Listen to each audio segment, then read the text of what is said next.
ஒவ்வொரு காலையும் ஆரவ் பள்ளி படிக்கட்டில் அமைதியாக உட்கார்ந்திருப்பான். கையில் புத்தகங்கள் இருந்தாலும் அவன் மனம் கனமாக இருந்தது. பாடங்கள் ஆரவுக்கு எளிதாக இல்லை. சில ஆசிரியர்கள் கண்டித்தார்கள், சில நண்பர்கள் சிரித்தார்கள். ஆனால் அவன் முயற்சியை யாரும் கவனிக்கவில்லை. இரவு வந்ததும் உலகம் தூங்கினாலும் ஆரவ் மட்டும் விழித்திருந்தான். அதே எழுத்துகள் மீண்டும் மீண்டும். பல முறை தோல்வி, பல முறை வலி. யாருக்கும் தெரியாமல் அவன் அழுதான்.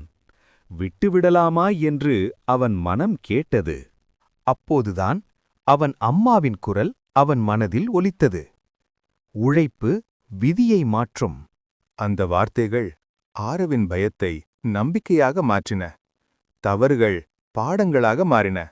ஒரு நாள் அதே வகுப்பறை கண்டிப்புக்கு பதிலாக கைத்தட்டலால் முழங்கியது.